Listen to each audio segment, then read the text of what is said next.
দৃশ্য যে এত সহজে আঁকা যায় তা এই ভিডিওটি না দেখলে আপনারা বুঝতেই পারবেন না। দেখুন, মাঝ বরাবর একটা সোজা দাগ দিলাম, এরপর দেখুন নিচে আরেকটা দাগ দিলাম। এটা ধরতে গেলে একটা স্কেল পরিমাণ দাগ, যদি একটা স্কেল ধরা হয় এরকম দাগ হবে। তো বন্ধুরা, এরপর আমরা কি করব, ড্রয়িং নিজে শিখুন এবং অন্যকে শেখান। দেখুন, একটা দাগ দিলাম, এরপর আরেকটা দাগ দিলাম, এরপর আমরা আরেকটা দাগ দিলাম। তিনটা দাগ দেওয়ার পর এই পাশ থেকে এটা এদিকে দিয়ে দিব, এটা ডাবল করে দিব আমরা।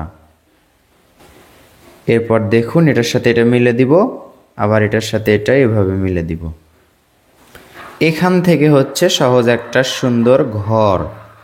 দেখতে পাচ্ছেন কত সহজে আঁকলাম। ভালো লাগলে অবশ্যই ভিডিওতে লাইক করবেন।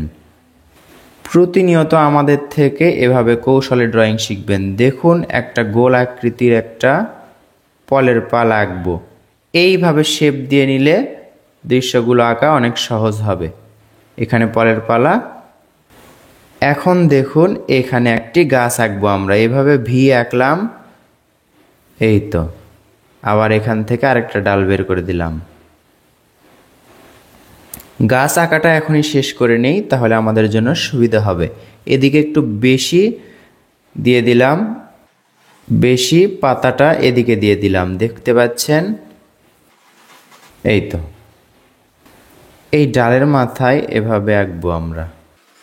ঘরে আমরা সুন্দর করে দরজা জানালা এঁকে নিলাম। এরপর দেখুন, সহজ একটি কাজ। এইভাবে সোজা একটা দাগ দিব আমরা একটু নিচে পর্যন্ত। এরপর এখানেও একটা সোজা দাগ দিব এই দাগের নিচে পর্যন্ত। এখন কি করব, এটা দেখুন একটু ভাঁজ করে এটার সাথে লেগে দিব। আবার কি করব, দেখুন এখান থেকে এটা ডাবল করব আমরা। এটা ডাবল করলাম এবং এইটাও ডাবল করব। এই দাগ বরাবর আঁকাতে আমাদের জন্য ড্রয়িংটা অনেক সহজ হচ্ছে। এরপর দেখুন, এই দাগটা এখানে করলাম। এখানে একটি আমরা কূপ আঁকবো, যেখান থেকে গ্রামের মানুষেরা পানি তোলে।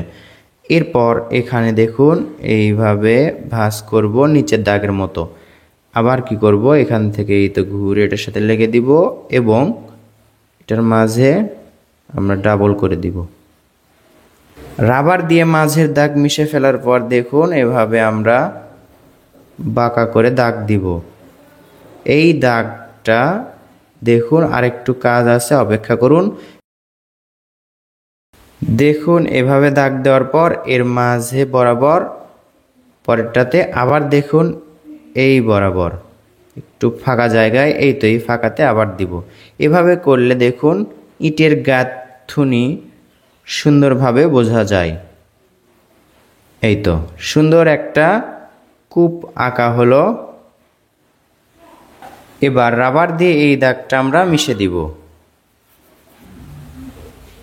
এই তো দেখতে পাচ্ছেন, এখানে এই দাগটা আমরা ডাবল করে দিলে সুন্দর লাগবে। এখানে দেখুন, এটা কিন্তু অনেক সহজ।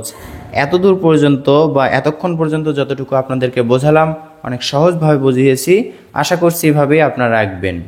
একদম দৃশ্যটি আপনারা কঠিন মনে করবেন না। দেখুন, এখান থেকে এইভাবে করে একটা দাগ এইভাবে এই কর্নার পর্যন্ত নিয়ে আসব।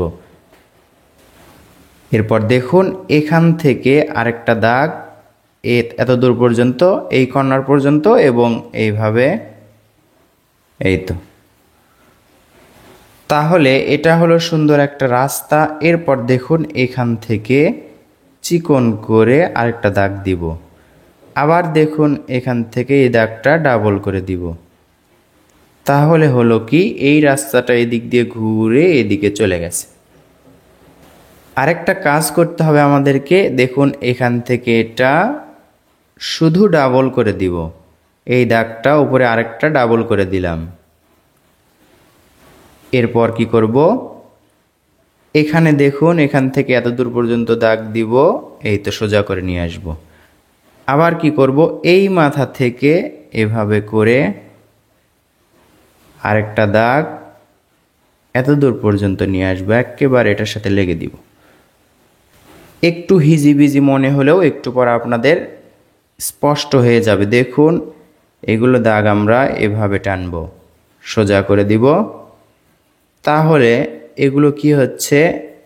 এগুলো হচ্ছে ঘিরা বা বেড়া। রাস্তার পাশে এভাবে বেড়া দেওয়া আছে, রাস্তার সীমানা। এই তো, এগুলো কিন্তু অনেক সহজ। আপনি নিজে শিখুন, অন্যকে শেখান, সোনামণিদেরকে আপনি শেখাবেন এভাবে সহজ কৌশলে। আবার কি করব দেখুন, এখান থেকে এটা এই ঘিরাগুলো বা বেড়াগুলো দিব, বাঁশের বেড়া।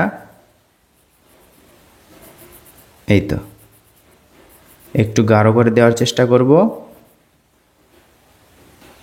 এবার যে উপরের দাগটা আছে, এই তো যে দাগটা দেখতে পাচ্ছেন, এখন আমরা এখান থেকে দূরের গাছপালাগুলো আঁকবো। হালকা করে আঁকবো, গাঢ় করার চেষ্টা করব না। পেন্সিল দিয়ে খুব ইজিলি। দৃশ্য আঁকা অনেক সহজ যদি কৌশলে আঁকা যায়। এভাবে কৌশলে আঁকবেন, ভিডিওটি অন্য কেউ শেয়ার করবেন। দূরে যে গাছপালাগুলো আছে এখানে দেখুন, আমরা হালকা করে দুইটা দাগ টানলাম, এখানেও দুইটা দাগ টানবো হালকা করে। এগুলো হচ্ছে দূরের কি গাছ? তাল গাছ। তাল গাছ কিন্তু অন্য গ্রামের তাল গাছ হলেও সেটা কিন্তু উপরে দেখা যায়। এই তো, আমরা হালকা করে আঁকলাম।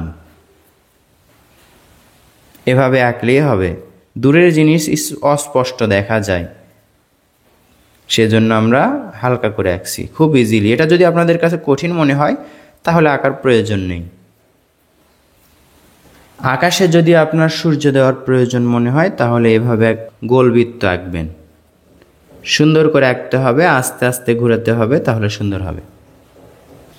তো বন্ধুরা, দৃশ্যতে যদি পেন্সিল শেড বা স্কেচ করা হয় তাহলে দেখতে ঠিক এরকম হবে। তো বন্ধুরা, এরপর আমরা একটু আপনাদেরকে দেখাই, এভাবে পেন্সিল দিয়ে রাস্তার সাইড দিয়ে আঁকতে হবে। দেখুন, দাগ থেকে ওইদিকে নিয়ে যেতে হবে। দেখুন, দাগ থেকে এদিকে ছেড়ে দিচ্ছি, দাগ থেকে এভাবে এদিকে ছেড়ে দিচ্ছি। শুধু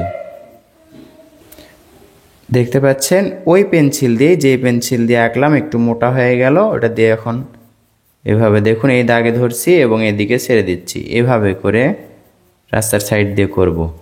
যদিও ভিডিওটি শর্ট করার কারণে আপনাদেরকে স্কিপ করেছি আমি।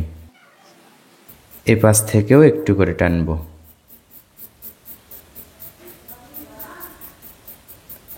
4B পেন্সিল ব্যবহার করছি, 2B পেন্সিল দিয়েও আপনারা এভাবে করতে পারেন।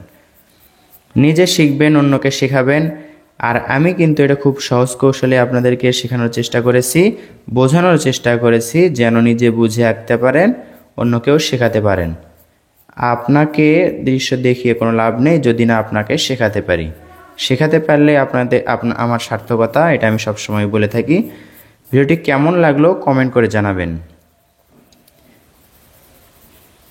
আপনার মূল্যবান কমেন্ট আমাকে অনেক উৎসাহিত করে। দেখুন, এপাশ থেকেও একটু করে পেন্সিলের ঘষা দিব। একেবারে যদি সাদা হয়ে থাকে দেখতে কেমন জানি লাগে, এজন্য আমরা হালকা করে দাগ দিলাম। এইভাবেও দিতে পারি। ধন্যবাদ, দেখা হবে ইনশাআল্লাহ নতুন ভিডিওতে। আসসালামু আলাইকুম।